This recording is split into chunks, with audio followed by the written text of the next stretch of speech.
Hai, Assalamualaikum. Saya Nafisha binti Mahmud. Saya berumur 35 tahun. Saya seorang suri rumah dan saya juga sangat berminat dengan bidang masakan.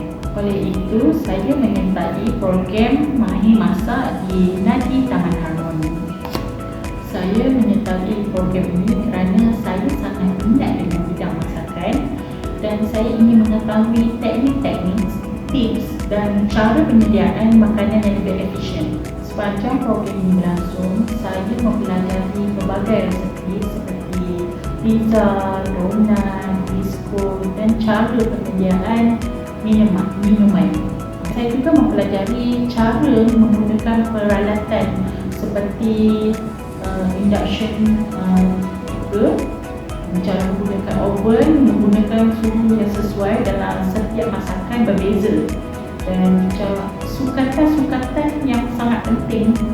Contoh dalam penyediaan kek, biskut, ada sukatan-sukatan yang memang kena ikut dia punya gram dia. Dan saya juga belajar macam mana untuk menghias makanan seperti makanan barat. Perubahan yang saya dapat selepas menyertai program ini ialah saya dapat memvariasi dan mengaplikasikan segala resepi yang cikgu program ini mengajar dalam kehidupan seharian saya. Nadi Taman Harmoni banyak membantu saya dengan menyediakan platform pembelajaran digital yang mudah diakses serta berbagai modul yang bermanfaat. Melalui program ini, saya dapat mengikuti kelas dan webinar secara dalam talian mengikut jadual yang ditetapkan. Pihak Nadi juga sentiasa memberikan sokongan dan galakan kepada peserta untuk terus belajar dan juga meningkatkan kemahiran.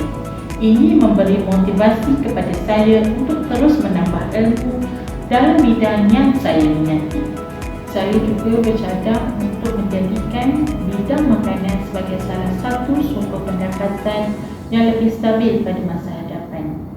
Saya amat terima kasih kepada Nadi Taman Harmoni kerana menyediakan peluang pembelajaran seperti program Mahir Masak yang telah membantu saya menambah ilmu, meningkatkan keyakinan diri dan membuka peluang baharu dalam bidang keusahawanan makanan.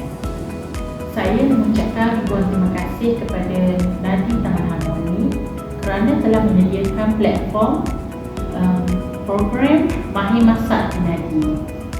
Sekian, terima kasih.